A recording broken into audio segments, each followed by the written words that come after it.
This is the Rise Up See Red podcast, all about the Arizona Cardinals and the NFL, featuring insider and outsider perspectives. Enjoy the best hour of Cardinals talk on the web. Now here are your hosts, Jess Root and Seth Cox.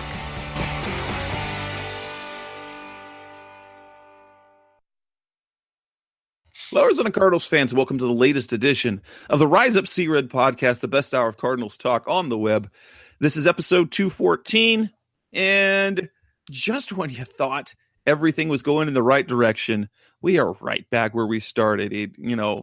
Almost seemingly back to how things were at the beginning of this season. I'm your host, Jess Root from CardsWire.com, the NFL Wire site covering the Arizona Cardinals. My co-host, as always, is Seth Cox from RevengeOfTheBirds.com.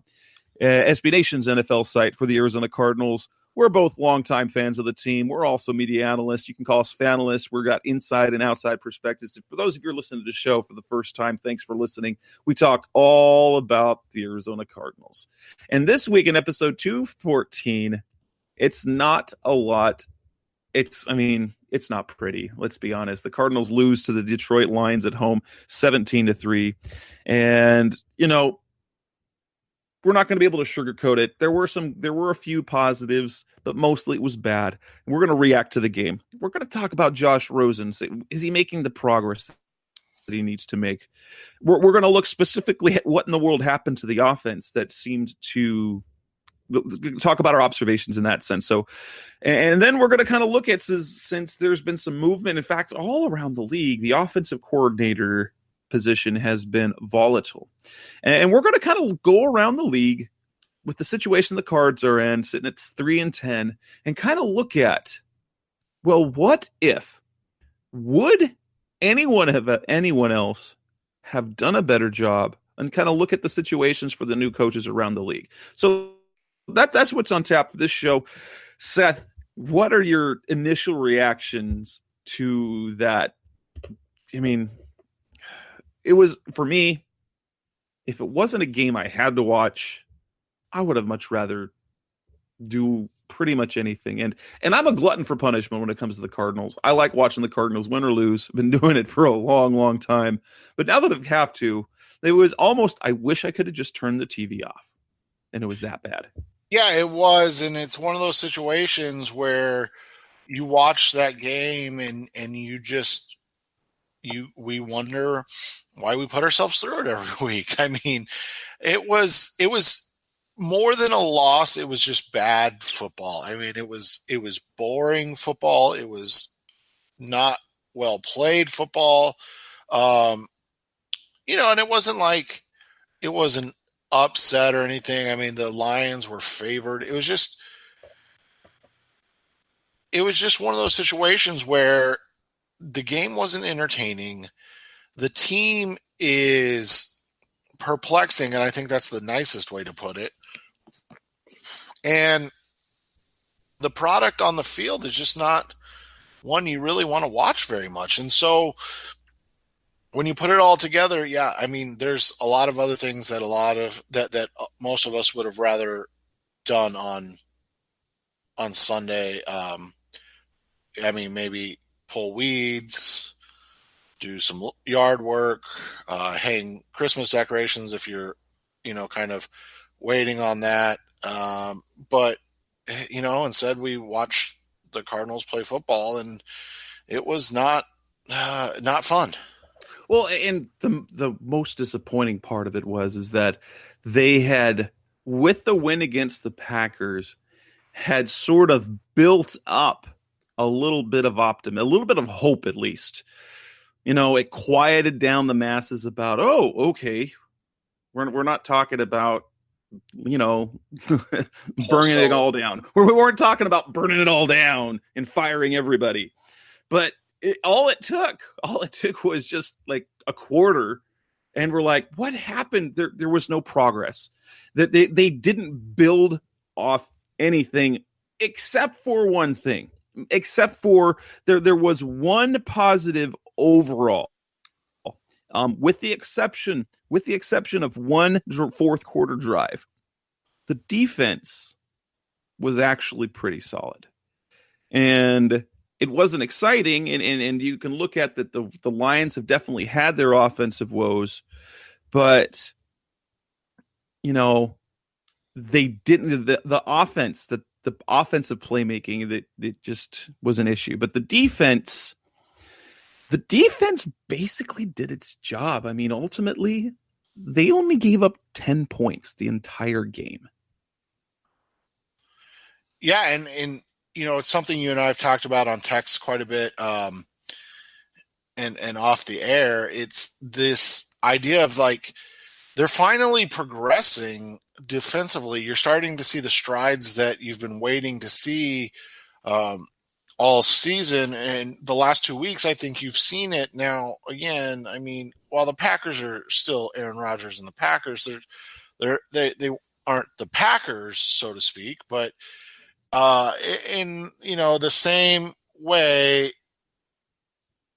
they're still not a great team, but to hold two teams to 17 points the last 2 weeks, that's solid defense. And now to get to the point where the offense is just so anemic.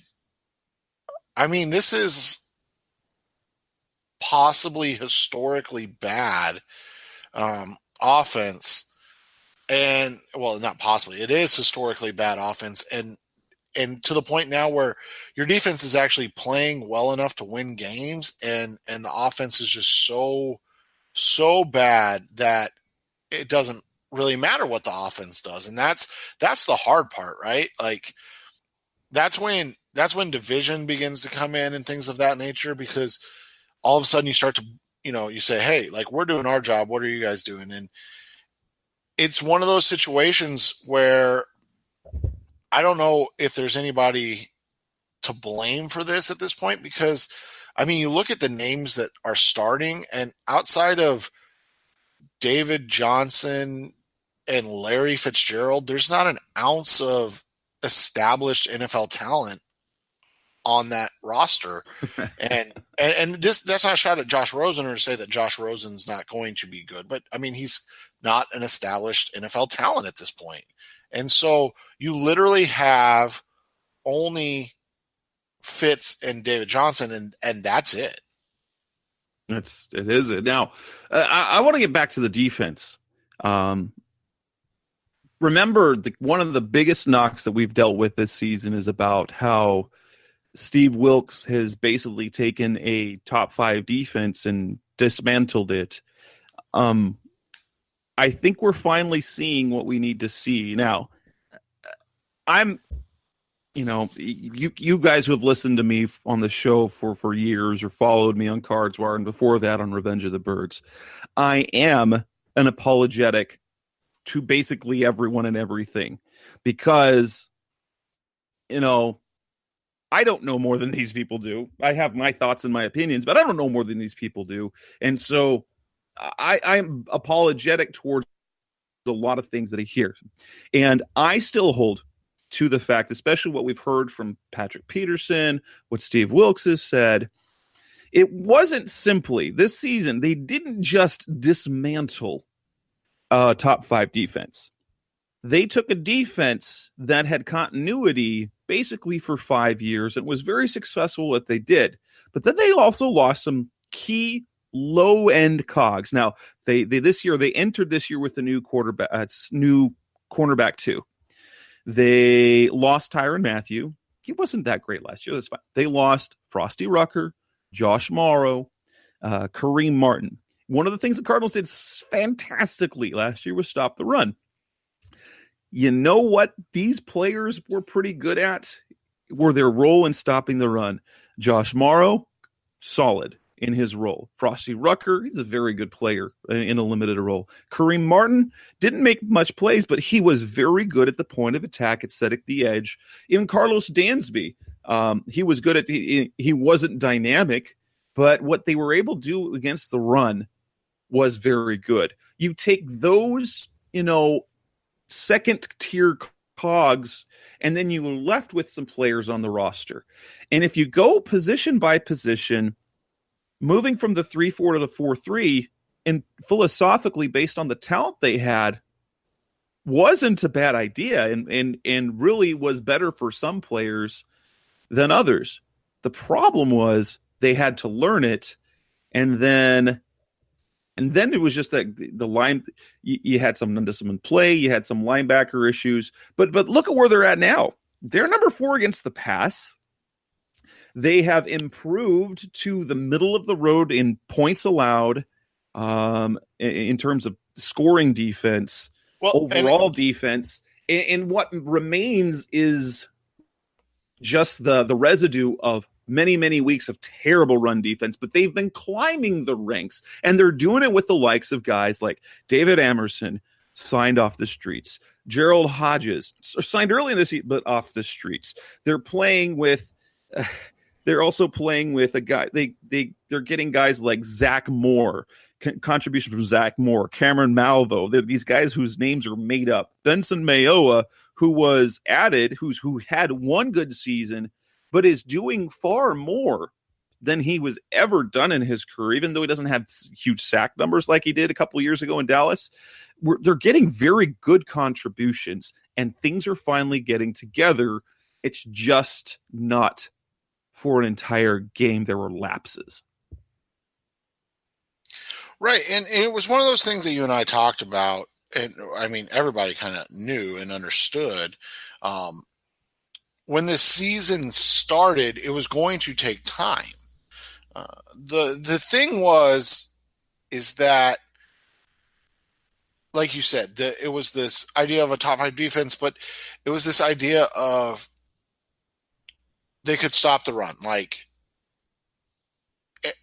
and so they became so abysmal at stopping the run that the progress being made on other parts kind of got drowned out. And then as you went through the season, everything was everything starts to look so bad that it progress in parts doesn't really matter, right?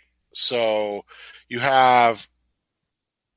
don't have those things to hang your hat on because you're a 3-win team. You're a team that's likely going to draft first or second in the 2019 NFL draft. So as they're making progress against the run, as they're making progress, in scoring defense, and as they're continuing kind of to hold steady against the pass, nobody's really going to pay attention to that because there's so much else wrong with the team. And so those are situations that are hard to break and overcome if you're a first-year coach of a team that, I think we kind of sugarcoat the last 2 seasons of Bruce Arians, because remember, they didn't make the playoffs. They didn't have a winning season in either of those.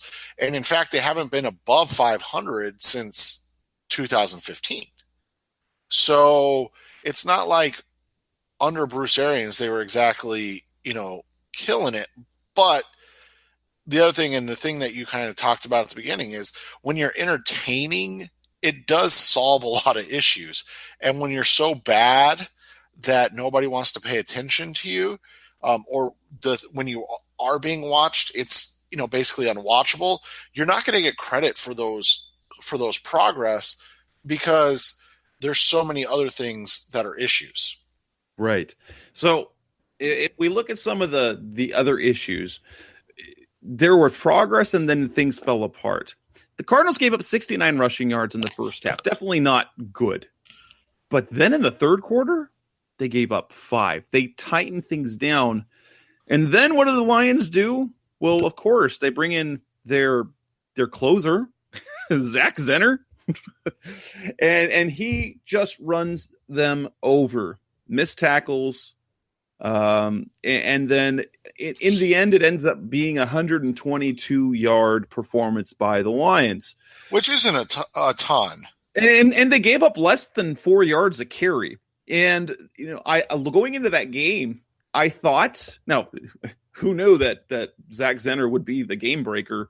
But the type of running that they have, I was not concerned about LeGarrette Blount. He's the type of runner that the Cardinals actually excel at. they have trouble with the scat backs, like a Theo Riddick or Tariq Cohen, these other guys. But you never figured that Zach Zenner would come in and be the issue. But it was one drive, it broke them. And it's kind of the case where the defense was so strong most of the game, but they needed the offense to do something, and they didn't. And perhaps one of the greatest concerns I had, and I understand why it happened, their biggest playmaker on the defense, Chandler Jones, was completely unable to make any plays at all. He's a guy he fills the stat sheet week after week. He was completely stoned against Detroit. One tackle, just nothing. One tackle, and that was it. No tackles for loss, no QB hits, no sacks. But as you noted, they weren't just double teaming him. They were double teaming him and chipping on top of that. They didn't get anybody to step up. I mean, they got them in Cameron Malvo got a sack. That's when Chandler Jones was out of the game. So obviously they weren't double teaming Chandler Jones. Or actually, no, I think that was the case. And then, Marcus Golden had a sack, but that was negated on a holding call. But other than that, no one in the front seven was able to step up and really make things difficult for Matthew Stafford. He had a very subpar game, but they weren't able to do anything. So what they needed was a Chandler Jones strip sack just to change things a little bit.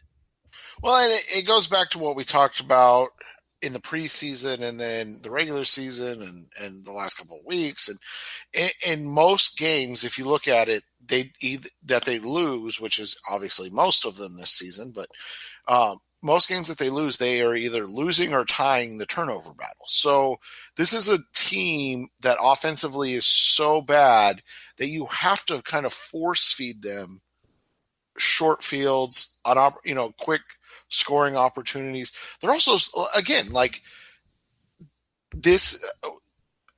I'm trying to figure out how to put this nicely, but like if you were to line up every available player in the NFL to just make starting offenses, I mean, outside of David Johnson and Larry Fitzgerald, does anybody on the Cardinals get picked?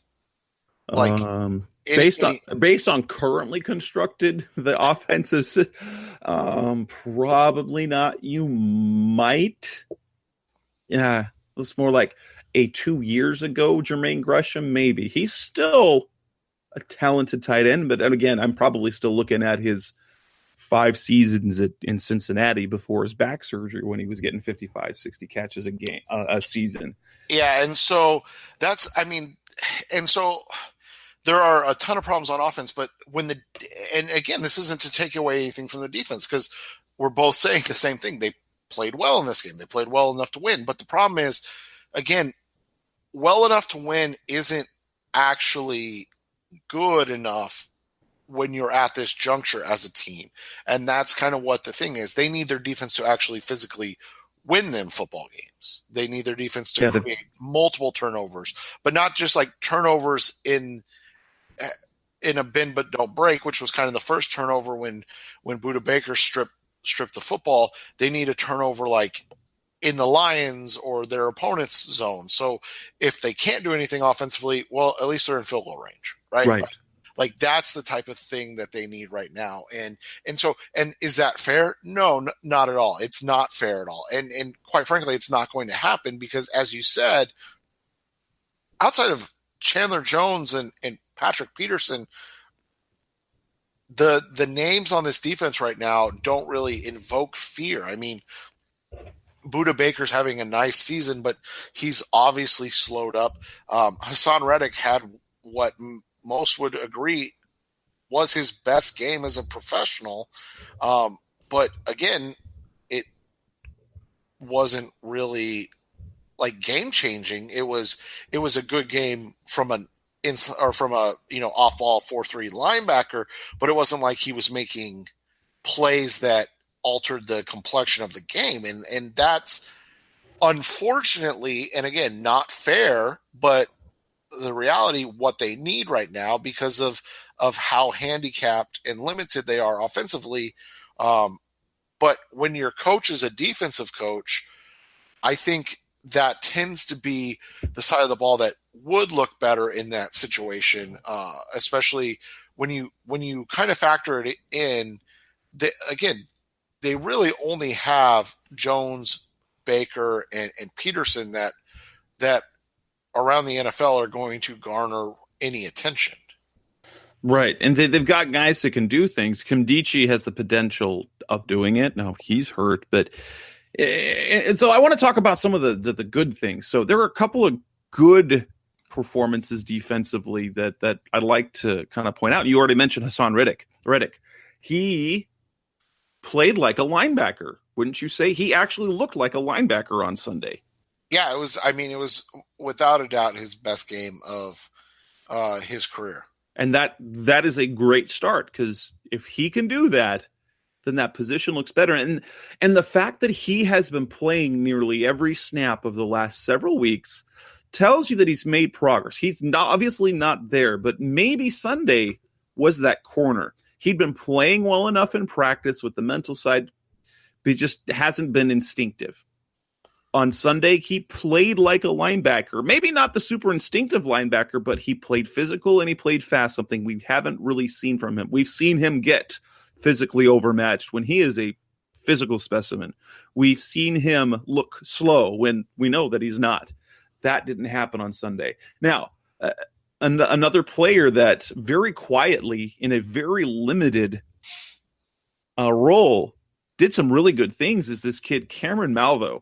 And it was sort of necessitated by the fact that they entered the game. They didn't, when they put Olsen Pierre on injured reserve last week, they didn't do anything to the defensive line, to the defensive interior. They stayed with just 3.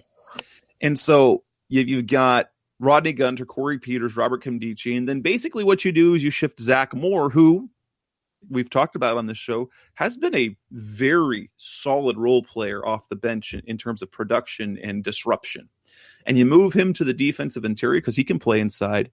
And Cameron Malvo, who was actually the back of the depth chart, even behind Vontarius Dora, who they promoted, he gets the spot on the active roster. Dora sits down, and in 8 defensive snaps, he has a sack, a tackle for loss, and a QB hit. So that's 3 disruptions, 3 plays behind the line. Well, 2 plays that actually ended with a loss on the play and another disruption in 8 snaps. That's the sort of thing. It's that generating and sort of generating that production from other places, like a Benson Mayotte has done. And he had another tackle for loss, and he's been fantastic this year, to be honest. A very, very solid. But that sort of performance was very promising, especially when you look at the situation there at the other outside, the other defensive end spot, because they've got Chandler Jones and next year free agents. And that's one of the, not to get too excited, but it's one of the reasons, I'm okay with them ending up with the first pick, because that means you get somebody like Nick Bosa and it's, Marcus Golden hasn't been terrible, but he also hasn't been the same guy he was before the year before the injury happened. But defensively, I think it continues to be, you see strong things. I mean, Patrick Peterson continues to look like one of the top, 2 or 3 corners in the NFL. Like we talked about, Hassan Reddick had his best game as a professional football player this week. That was a good thing. Corey Peters just kind of goes about his business very quietly and does his job. When you look at the overall production from the defense, you saw a solid game from a number of players that was important, because as we talked about, Chandler Jones was really the focus of the Lions. I mean, when you're talking about Taylor Decker and then Michael Roberts, their blocking tight end, kind of taking him on, and then they're sending chips out of the backfield with Garrett Blount or Zach Zinner or whoever their fullback is to kind of slow him up even more. That means that other guys have to make plays, and therein lies the rub of what you talked about. Like, people were making plays that they were supposed to make. They weren't making, those kind of game-changing plays. So that's what they're kind of lacking right now. And as you kind of said, they're auditioning all these guys to see if one of them is going to step up into that, second pass rushing playmaker role at this time. We're going to go more in depth in terms of the offense and some of the problems and what we saw seemingly to return. That's going to be later in the show. But we have to note kind of some of the good and the bad. Obviously, some of the bad is, they were ineffective running the ball after running for 182 yards against the Packers. And again, a good chunk of those came from really big plays. The Cardinals didn't have a running play for more than 10 yards. They finished with 61 yards on the ground, less than 3 yards to carry. But probably the more concerning thing is, David Johnson had 8 receptions and 12 yards. And over the 10 of those came on one play. So after the 10-yard catch, which was nice, he had 7 catches for 2 yards. Obviously not great. Now, on the other side of things, you did see some nice things from Trent Sherfield. 5 catches for 77 yards. 4 of those went for first downs.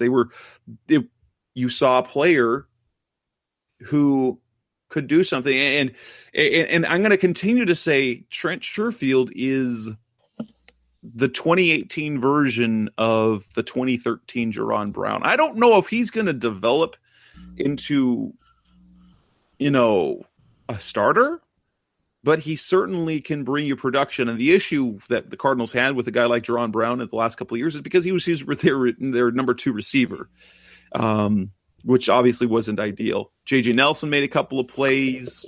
Wow. Jalen Tolliver got some looks. So there were some positives. But overall, just the offense was bleh. Well, and when you look at the offense, it always is interesting. So Christian Kirk is a guy you're trying to work in as your number 2, maybe future number 1, likely a guy that's a career kind of that Randall Cobb-esque type role where he's a guy that's going to put up, 80 to 90 catches for 850 to 1,100 yards and 6 to 8 touchdowns. And so you're working him in, and that's going to cause an issue within force feeding Larry Fitzgerald, which is fine. I mean, you're developing a new guy, a guy that you're investing highly in with a 2nd-round pick. He gets injured, and Larry Fitzgerald doesn't get a target until the 3rd quarter of a loss, where your offense looks like it would struggle to score on most college defenses. And I think, to me, that's an issue more so than anything else, is that one of your only 2 established weapons is not even involved in the game for the first 35 minutes of the game.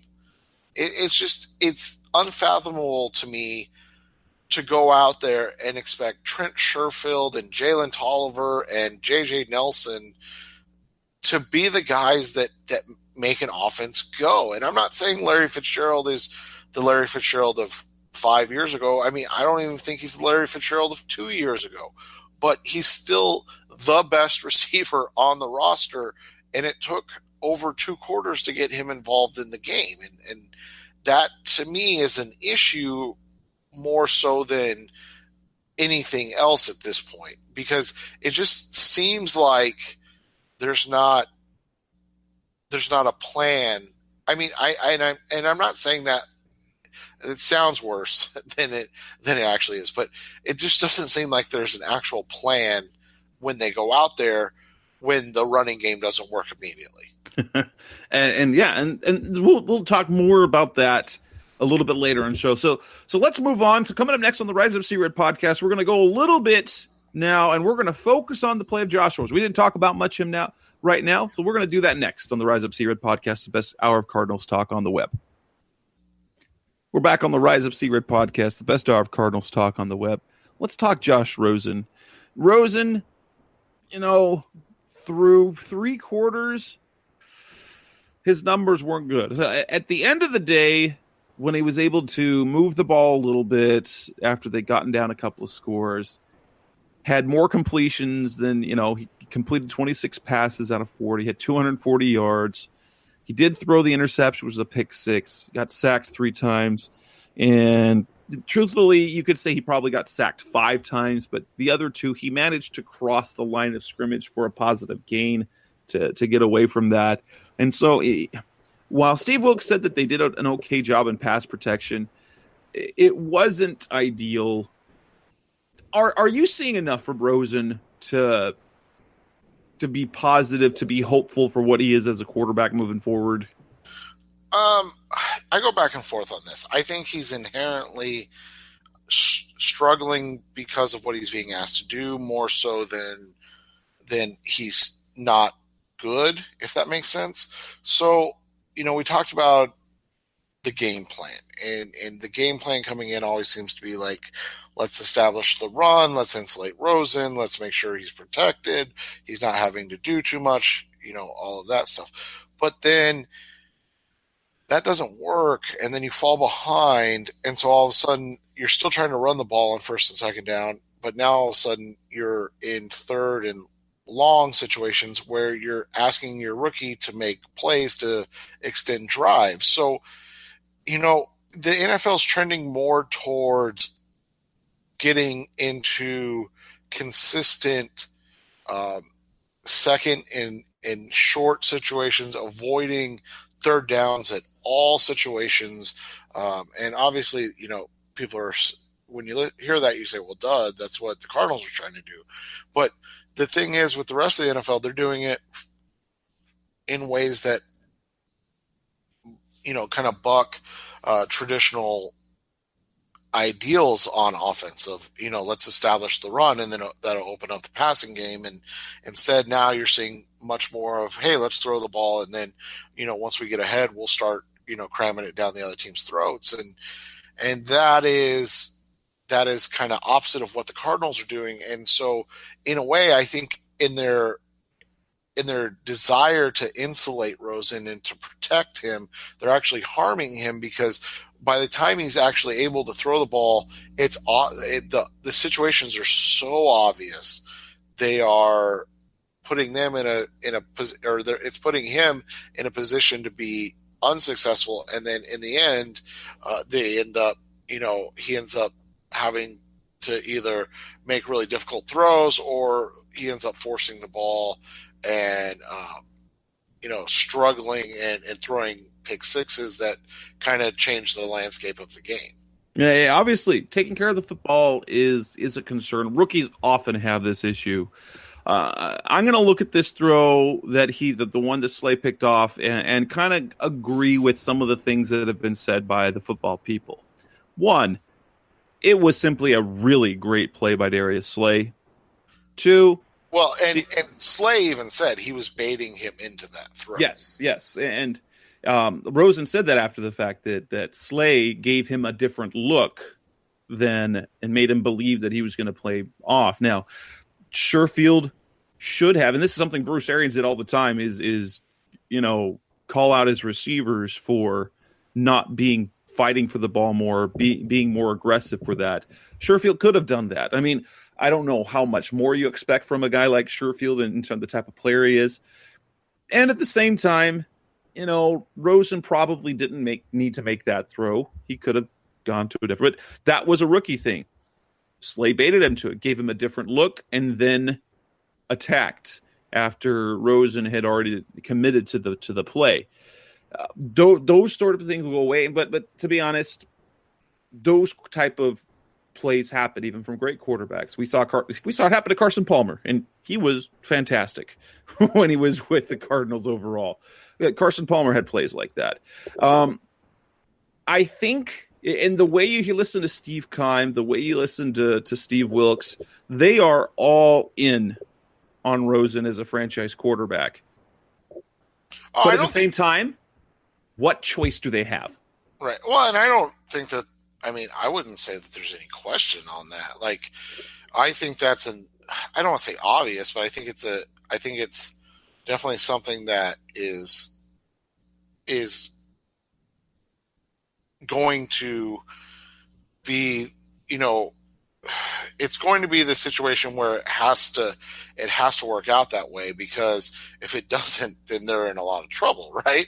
So, but moreover, I don't think he's a bad quarterback as much as he's in a bad situation. He's trying to fight his way out of it, and it's causing issues that it really shouldn't. And I would agree. But like I said, I've seen some good things. The kind of thing that's kind of eerily strange is the fact that it seems for 3 quarters, maybe it's game plan, he's very below average overall for whatever reason. But then when the 4th quarter comes around, suddenly he is better. And we saw this many years ago from a guy named John Skelton. However, his low end, like when he played poorly, was terrible. And that didn't really come up until a little bit later in his career, when 2012, when it was awful. But this is a trend that's both positive and a negative. You like a quarterback to play his best when it matters most, but you'd also like him to put yourself in a position so it doesn't matter most necessarily, so you're not having to come back, that you can get the making play errors. Because if you look at some of the – Carson Palmer did really well at coming back. But you know who was not a great comeback quarterback? That was Kurt Warner. He was a really good at stomping on you early so that you can't come back. Yeah, and the other thing is this, that when teams get down, other teams tend to play softer in order to not give up big plays. So there's this whole theory in football that big plays occur when you blitz or these other situations, and because you're losing the numbers game. And so, for instance, a Cardinals team that only keeps 5 in the backfield to block, you bring 6 guys. That means that you've got 5 wide receivers in the route, and that means if one person messes up, there's nobody for coverage. And so teams, when they get ahead, typically they stop bringing extra, or they'll just bring 5, and that way they always have kind of a safety over the top to protect for any potential one-on-one breakdowns, or they sit in deep zones and play those kind of umbrella defenses where they're allowing things to go short because that keeps the clock running, and then even if they move down the field, they're unlikely to score. So some of those numbers are from that. A lot of the other reason his numbers are better are simply because you're seeing a different ideal being deployed offensively, where they're typically behind, so they're having to throw. They don't really have a choice, and so all of a sudden they're having to be a little more open with the offense and what they do. And I think that's been, obviously outside of the Green Bay game, that's kind of been the MO for most of the season.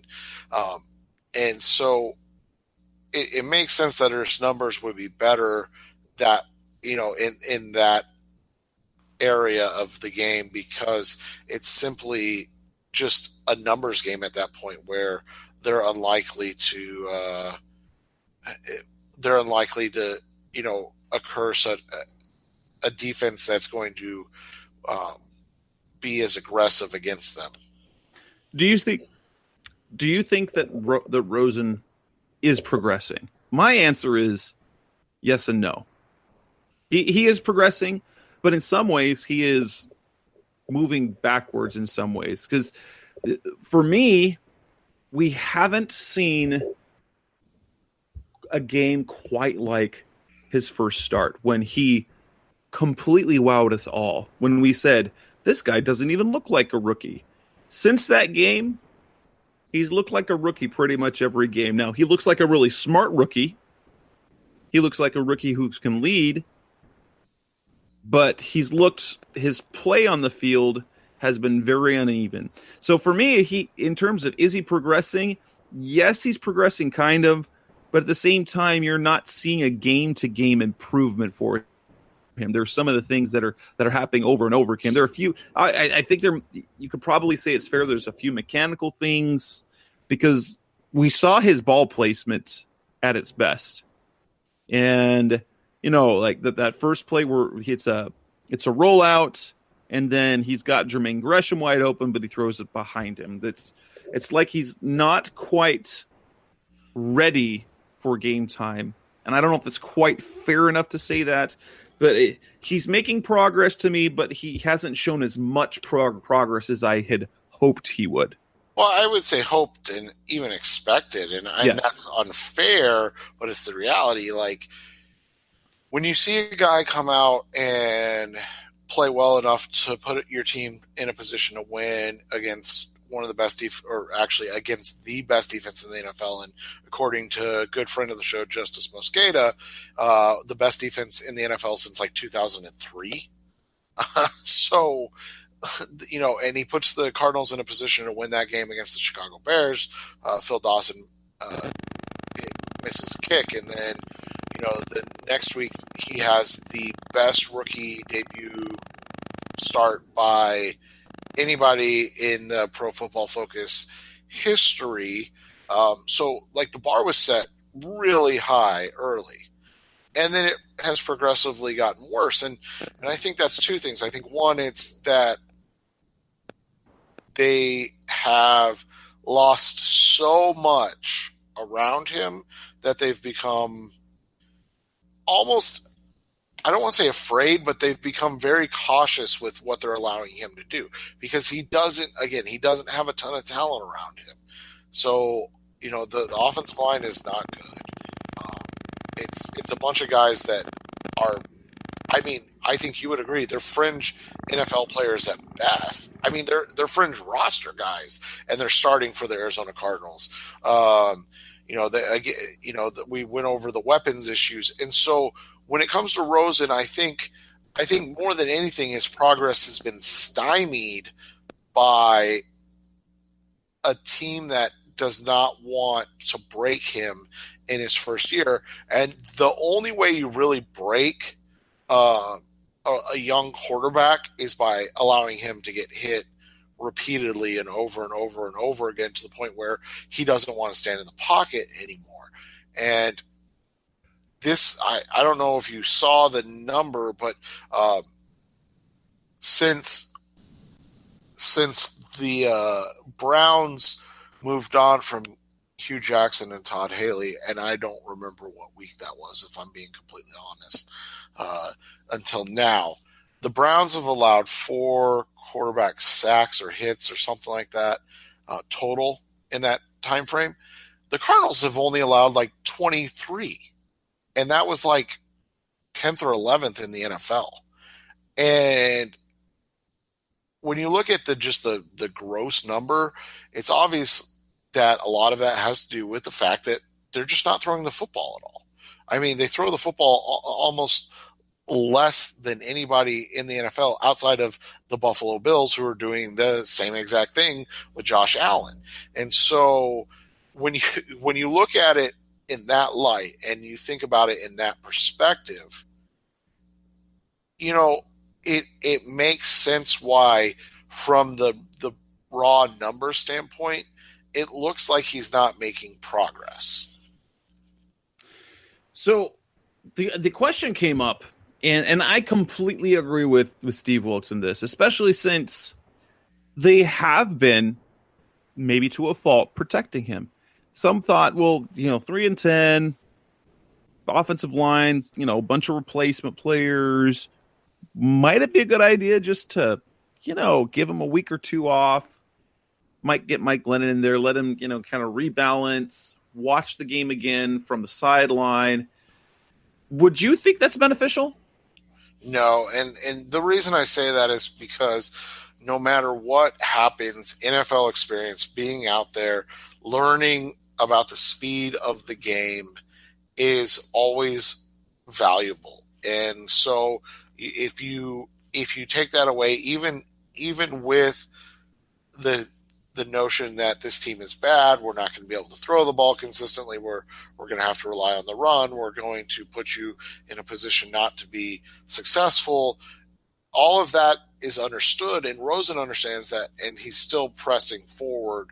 I tweeted out during the game, Rosen's broken, and the reason I say that is because he's broken in the sense that, like, he doesn't – we talked about this a couple weeks ago. Like, Rosen's a gunslinger. That's who he was at UCLA. He's got the record for, like, the greatest comeback in terms of point differential in NCAA football history when UCLA came back and beat Texas A&M. Ironically, Rosen beat Christian Kirk. At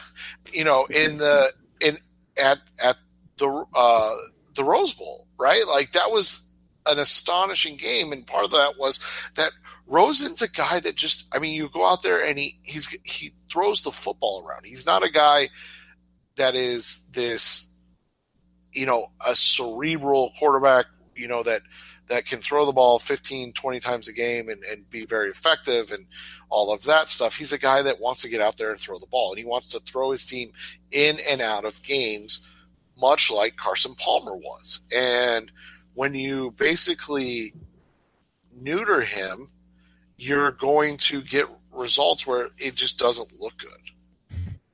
And with that, we'll move on to the next segment of the Rise Up See Red podcast, and we're gonna dive into what we're going to talk more specifically about the offense, Byron Leftwich, and what it looked like on Sunday. That's coming up next on Rise Up See Red. We're back on the Rise Up See Red podcast, the best hour of Cardinals talk on the web, and the offense, not only was the production not there, it looked eerily familiar, and it wasn't good, because the entire game I'm sitting there watching the TV, and I keep thinking, why is the Mike McCoy offense back on the field? It looked, it felt, and it produced like the Mike McCoy offense from earlier this season. Yeah, and it was ugly. It was not good football. It wasn't a good offensive display. And it didn't make sense. There was nothing about it that you were like, oh, this, like, I get what they're trying to do. There was no rhyme or reason for it. There was a lot of running in between the tackles. Again, with David Johnson, there was a lot of, formations that weren't very well imagined. Personnel-wise, all of it was very blasé. And then, something that we talked about with Christian Kirk going on IR, we'll see more David Johnson and Chase Edmonds together, right? They have to. They have so little talent on offense.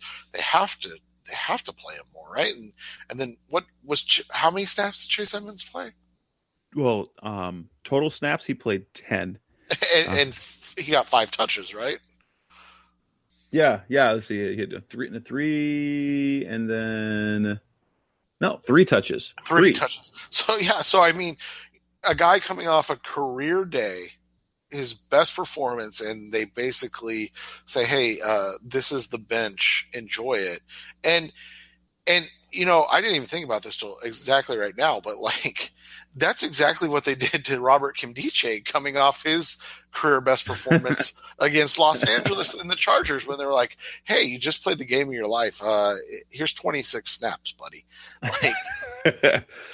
It was puzzling. It was puzzling because of the progress that had been made. You're like, oh, against Green Bay, you saw Chase Edmonds. Well, and it felt like Chase Edmonds was in the game so much more than you look at the playing time. It was just 13 snaps that were highly effective. And you're like, okay, they used David. I think it was 6 times that Johnson and Edmonds were on the field at the same time. You lose Christian Kirk and you think, oh, they've got to. This is the perfect time to do it. Steve Wilkes has been saying we've got to find ways to get David Johnson, Chase Edmonds on the field at the same time. He's been saying that all year. And then it goes backwards. And Edmonds did. I mean, he had 14 yards on 3 carries, so there was stuff there. But when you don't have Chad Williams, who gets hurt again, you don't have Christian Kirk, and so you're relying on 2 undrafted rookies and a guy in J.J. Nelson that you haven't been able to count on all year. Chase Edmonds would be a perfect. You'd figure that they would incorporate David Johnson more in the passing game, which they did. The problem is the way they keep trying to use him in the passing game. It was a lot of running back releases, and we still haven't seen him run a lot of receiver routes. So it's almost that Byron Leftwich found things that were successful and then forgot them. Which what we saw, it seems, with Mike McCoy was the running inside the tackles. Even the personnel usage changed back to it, because when we saw under McCoy, as Ricky Seals-Jones played significantly more than Jermaine Gresham. When Byron Leftwich took over, Jermaine Gresham started playing significantly more than Ricky Seals-Jones. Then it flipped. The script flipped again. It was like McCoy was running the personnel and running the play calling. It was just really, really odd. It was, and that was the thing is, it goes back to what we've talked about, that as things go along, you're like, oh, this is just the logical next step, right? Like, okay, well, Christian Kirk's out. You lack a lot of talent throughout the roster, and Chase Edmonds is a guy that's shown he's got some talent, and then you just completely cut his playing time down.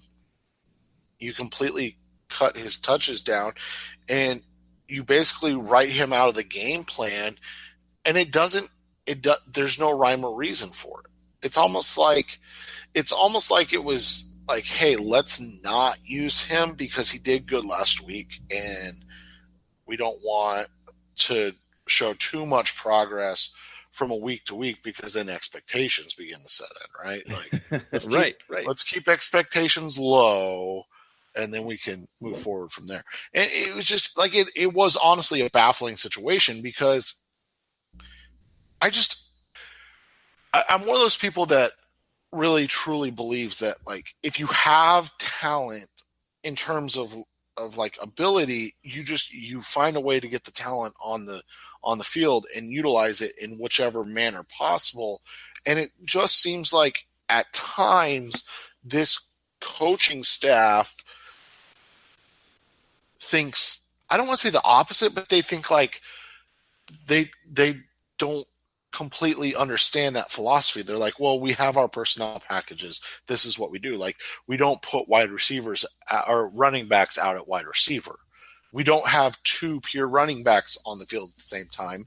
If we're going to do that, we'll put Derek Coleman out there. Oh, by the way, he doesn't ever play. We're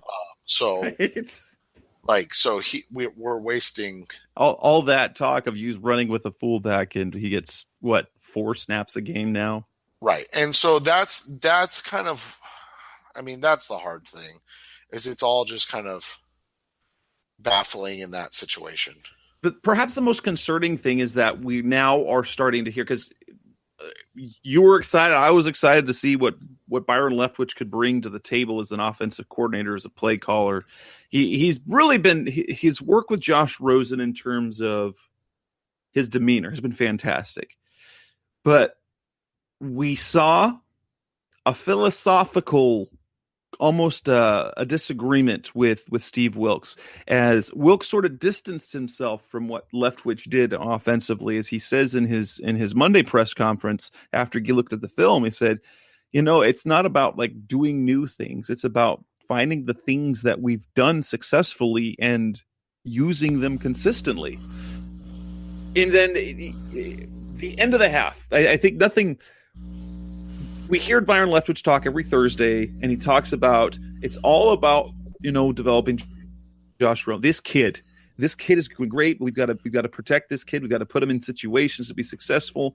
And here's what we saw at the end of the half. Remember the play that everyone's like, what in the world's going on? So they get the ball back. They've got less than a minute left on the clock. They've got all three timeouts. You look like, okay, let's make some plays and maybe get some points on the board. They run the ball, call timeout, then run the ball again and run the clock out. That was puzzling.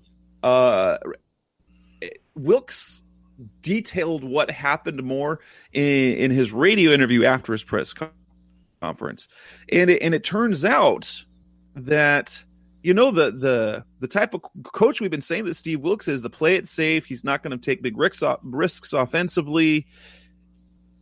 And it turns out that he was wanting to do more than his offensive coordinator was willing to do. The run on first down, that was planned. Leftwich wanted to run the ball to see the kind of coverage that the lines would be giving them. And knowing that, there was the conversation on the headset, Wilkes clicked it over to talk to Al Holcomb about the potential of what if for some reason the Lions get the ball back, what they were going to do. And in that miscommunication,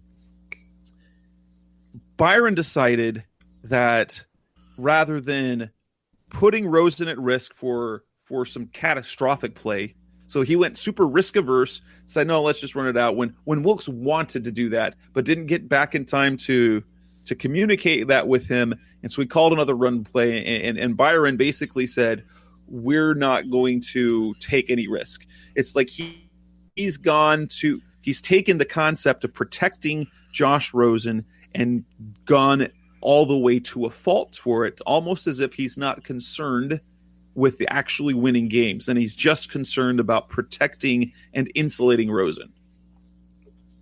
Right, and that's the difficult part, is that you're trying to do what's best for the team, but at the same time you're trying to protect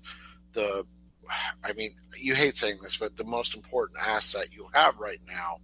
And so it's one of those catch-22s. The problem becomes that this team has to, at some point, establish an identity of desire, if that makes sense. Like, you can't continue to not try and win games. And I'm not saying that they're trying to lose games, but when you do things like punt on 4th and short, when you do things like not try to be aggressive and get a score at the end of a half because you're afraid to make a mistake, it shows that you're more afraid of failure than you are of the chance of success. And that, to me, is an issue that is going to be hard for this staff to overcome, because it's kind of setting a precedent, and it's clearly creeping into the entire staff in how they decide to approach things. So the question is, for me now, is this: do you believe in Byron Leftwich going forward? And the more that we see this, the more you have to be a little bit concerned. Now, just like when we like to see teams have some patience with players, I like to give patience to coaches who, guess what? This is something Leftwich is doing for the first time in his career, and he's doing it in a tough situation where he's having to work with the Mike McCoy playbook in some ways. But at the same time, when you see him going in the Mike McCoy direction and not putting up yards, you have to look, well, if they decide to keep the coaching staff intact, can you trust Byron Leftwich to take the offense to the next level next year? And that's the hard part, is like, where are they going with this? And can Leftwich kind of diversify and then dial up that offensive dial up that offensive aggressiveness, and is it something that he can do? Because, I mean, that's the thing is once you establish an idea, it's either it goes forward or it's one of those things where that's just who you are. And so I'm not saying I don't think Leftwich is a guy who is scared, because I think he's an aggressive guy. But, you know, is he doing enough to deserve a chance to continue to be an offensive coordinator for the Cardinals? Or is this something where his conservativeness and his desire to protect Rosen is actually doing more harm than good? And for the next part that we're going to talk about on the final segment of the Rise FC Red podcast, we're actually going to go around the league. We're going to go around the league and look at the coaches, because obviously the Cardinals coaching situation is, not ideal. We're a little bit concerned with it. And there's talk of that, did the Cardinals make the right hire or the wrong hire? But I want to look at the other stuff. So look, coming back on Rise of Red podcast, we're going to take a look around at the other coaching situations, the other candidates that the Cardinals had. How are they doing, and how might they have fit instead? That's coming up next on Rise Up C Red. We're back on the Rise Up C Red podcast. And so we look at this. Let's take a look at around the league, because kind of one of the big things that happened on Tuesday was the Minnesota Vikings, who were a 13-win team, really on the verge of, they real close to a Super Bowl, and they go out and spend a lot of money on the best quarterback available when they were doing what they did last year with Case Keenum and Sam Bradford, bring in Kirk Cousins, John DeFilippo after Fritz Shermer leaves and goes and gets the head coaching job for the Giants, and now they fired him. And DeFilippo was one of the guys that the Cardinals interviewed. And you begin to wonder, if you look at some of the coaches. So let's look at DeFilippo. He took a Minnesota team that was really solid offensively, have a better, more talented quarterback, and has done less. Would he have done anything different? Because there were a lot of people who wanted DeFilippo here in Arizona. Well, would he have done anything here? And that's the thing. That's what the question becomes, is this, kind of a chicken or egg scenario? Like, is this team bad because of the coaching, or is this team bad because it's a bad roster and the coaches don't have much talent to work with? And, I think if you just change the names of the coaching staff and do nothing else different, I don't know how much more success they have with like a John DeFilippo. I don't know how much more success they have with a Brian Flores, another leading candidate from the New England Patriots, because there's not. I mean, like, okay, so if you bring in DeFilippo, clearly the offense is going to have a different makeup and a different look. But who's the defensive guy? How does that work out? You're still going to have an offensive line that's in shambles that also was made up of guys that were often injured. I mean, remember, we're not going back and changing. We're not changing free agency or the draft. We're just changing the coach at this moment. And I don't know. I think they're better offensively, but they're probably worse off defensively, right? So, would that be possible? I mean, when you think about it, now we've talked about the numbers and how the defense is doing better, but yeah, would they have been better defensively? Ugh. Yeah, and so I mean, there's just a lot of situations where you look at it, and I don't know. Like, I go back and forth on this because obviously they put together a staff that they felt comfortable with, a young, defensive head coach with a veteran offensive guy in Mike McCoy. That didn't work out. So now you have a young defensive head coach with a young offensive coordinator in Byron Leftwich, and that's clearly not working out. And so when it's all said and done, it's like, is this roster built to be successful? And so, like, if you brought in Brian Flores, was one of the requirements that, Mike McCoy was your OC. So then does anything change, really? I mean, that's what my question is about this whole thing is. I just don't – I mean, if you bring in an offensive head coach, if you bring in a John DeFilippo, if you bring in even like, heck, a Matt Nagy, like, how much different are you going to be at this point? Because you don't have the Bears defense. You don't have Vic Fangio coaching that defense. You don't have that. And so I don't know if there's enough talent on this roster. I don't think they're a 3-win team, maybe with like a, like if they have like a Matt Nagy or a Frank Reich, but I also don't think that they're necessarily more than a 5-win team. Right, and then you look at some of the other candidates, and forgive me, if you're old enough to know who Fritz Shurmur is, good job, because Fritz Shurmur isn't anywhere in the NFL these days. It's Pat Shurmur. Pat Shurmur was actually, of the candidates, I liked him the most because of what he brought offensively, the fact that he had the Sam Bradford connection, and I thought that Sam Bradford would have been a good fit for the Cardinals. Sam Bradford with Pat Shurmur probably would have been a good match. But then you look what he's done with the Giants. They're not good. I mean, they're not good. And James Betcher is their defensive coordinator. So that viably could have been the case here.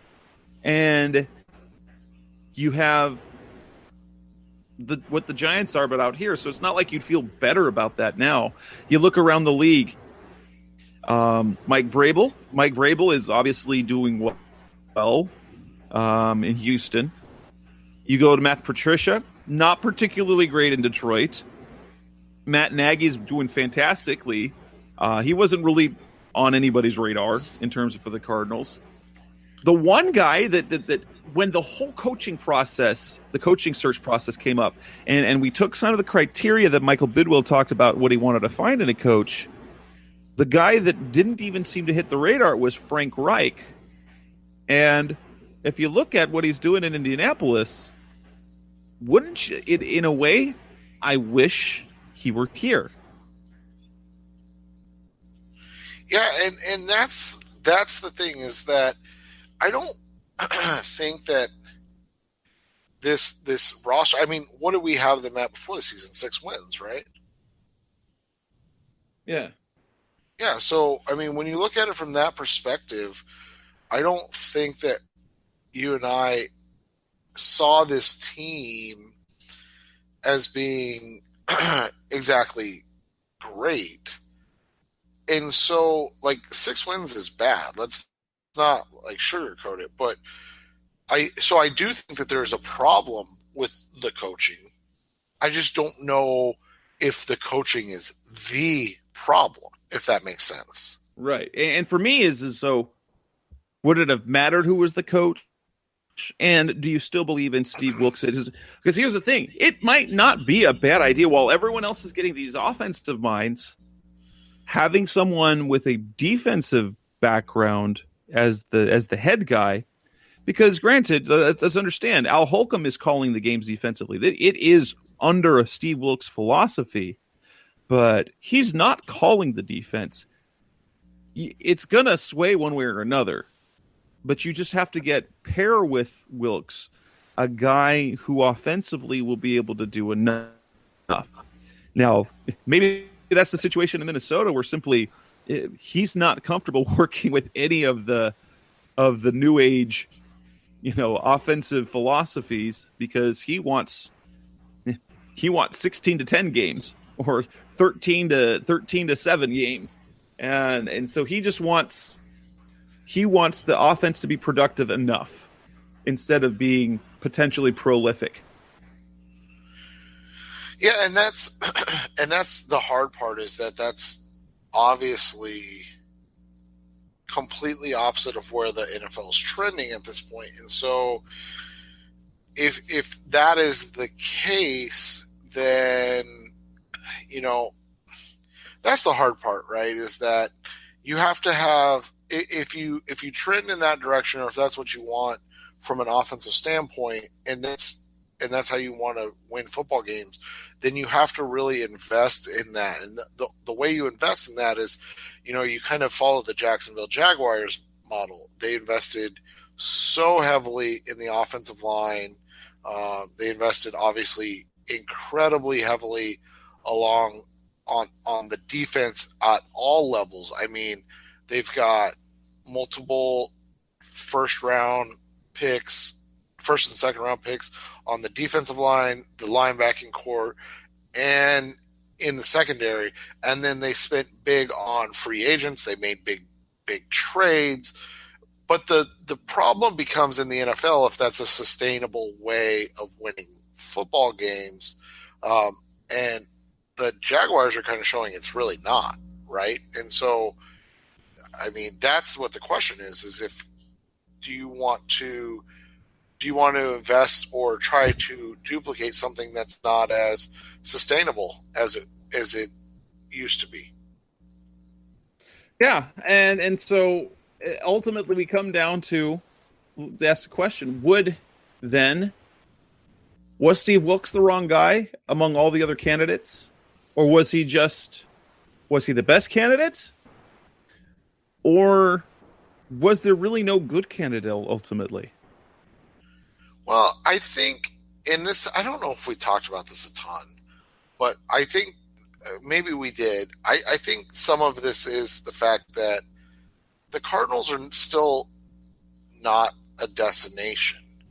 And so I don't know if the big name coaches or I wouldn't even say the big name coaches, but the coaches that were kind of the ones that were getting all the hoopla were really interested in coming here.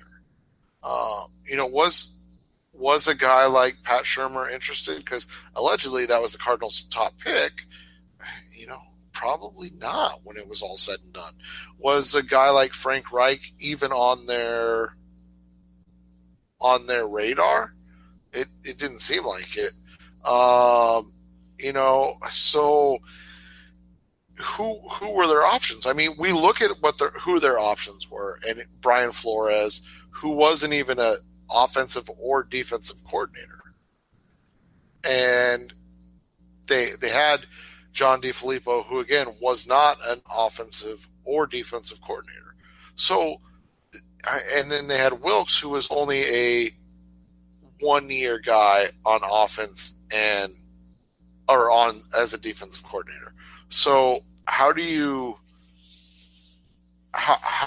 justify who the other guys' options were, and how do you say that Wilks was a bad hire when there wasn't? I mean, it wasn't like they had guys lining up or banging down the door. Right. And clearly at this point it was the wrong hire. I mean, I don't think you and I can argue that simply because of how it's worked out. Now, that doesn't mean that it can't be turned around or that he has to go, but at this point there's no question that it wasn't the right hire because it's not working. But right. It doesn't mean that it can't work. It's just it hasn't worked thus far. So that's what the issue becomes. Right. So now we've got 3 weeks left in the season, and can they turn anything around? That's what we have to look forward to over the last 3 weeks. They've got Atlanta on the road. They've got Seattle at home. They've got LA at home, and then Seattle on the road to kind of close out the season. Maybe they get a win. Maybe they don't. But we want to see something more. We want to see progress in the coach. We want to see progress on offense. And hopefully we do. And with that, we will wrap up this edition of the Rise Up Sea Red podcast. This wasn't a positive show. Sorry. Maybe we have something more positive for you next week. Hopefully Josh Rosen lights it up. Maybe they finally get a win in Atlanta. Until then, that's Seth Cox. I'm Jess Root. We'll be back again next week. Go Cardinals. Thank you for listening. Thanks for listening to the latest edition of the Rise Up Sea Red podcast. Listen to previous episodes and subscribe to the show on Apple Podcasts, Stitcher Radio, Audioboom, or many other podcast platforms so shows are delivered directly to your mobile device. Please give the show a 5-star rating and always support the sponsors who support the show. We'll be back soon for the best hour of Cardinals talk on the web.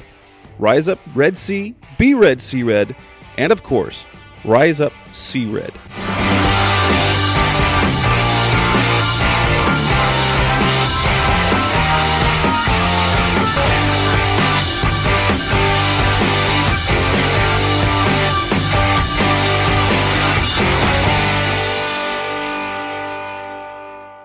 Roll!